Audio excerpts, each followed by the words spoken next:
All right, well, we turn now from laws that embrace death to laws that some say have weaponized against pro-life advocates. EWTN's Mark Irons spoke with those arrested for trying to protect the preborn.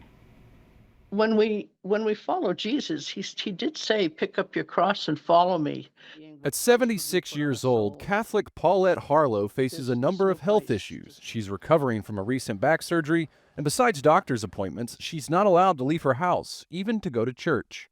Paulette's on house arrest, and next month she starts a 2-year prison sentence. Her reaction to all of this? We shouldn't be expecting that life is going to be without sacrifice, without penance. We're following Jesus. Will it be hard? Yes. But will it be joyful? Absolutely. So joyful. Paulette is just one of the pro-life activists who protested at an abortion clinic in Washington, D.C. in 2020. At the Washington Surgery Clinic, run by abortionist Cesare Santangelo, activists blocked entrances with the intent to save unborn babies. What if that were your child? What if that were your grandchild that somebody was going to come and kill? What would you do? You'd sit back and say nothing? 9 pro-lifers, including Paulette, were found guilty of conspiracy charges and violating the Freedom of Access to Clinic Entrances Act, or the FACE Act, and all of them were eventually sentenced with jail time. The Department of Justice said activists forcefully entered the clinic and blocked clinic doors using their bodies, furniture, chains, and ropes. Last year, activist Lauren Handy received the longest sentence of almost 5 years.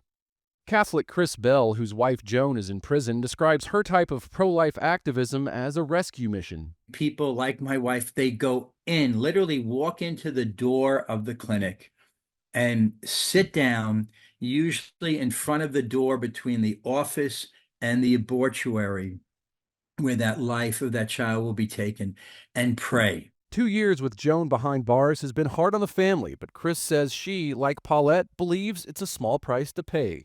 I mean, all this deprivation, not seeing her, missing holidays, missing the family, it's a small price to pay. Fellow Catholic and pro-life advocate Dana DiMattia speaks on behalf of her friend Jonathan Darnell, who is slated to leave prison next year.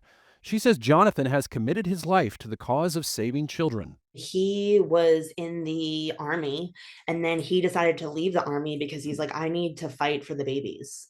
Jonathan's fight for life inspired her even before it took him to prison.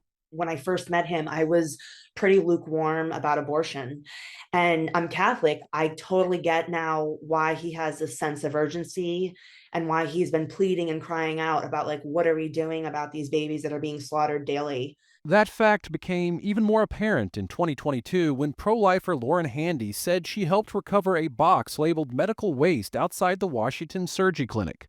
Handy documented what she found inside, including what appears to be the corpses of 5 developed babies, referred to as the DC-5. Caroline Smith, the executive director of the Progressive Anti-Abortion Uprising, believes the photographic evidence could show that Dr. Santangelo is breaking federal law. Because they are very clearly very, very late-term abortions, and several of them have very clear signs of potentially being born alive and left to die after they were removed from their mothers. Smith questions whether Santangelo could be violating the federal ban on partial birth abortion or the Born Alive Infants Protection Act. She has reason to believe the D.C. medical examiner is still in possession of the 5 babies, and she hopes Congress will take action to bring justice. I want to see congressional hearings to investigate the murders of the DC-5 and to investigate the Washington Surgery Center and Cesare Santangelo. He needs to be shut down and have his license revoked. Meanwhile, Republicans are questioning enforcement of the law that put pro-life activists behind bars. Congressional hearings on the implications of the FACE Act brought partisan disagreement last year. The Freedom of Access to Clinic Entrances Act, or FACE Act, protects facilities providing access to abortion and other reproductive health services. Unfortunately, over the past 4 years, the Biden-Harris administration has weaponized this act, disproportionately targeting pro-life Americans. Mark Irons, EWTN News.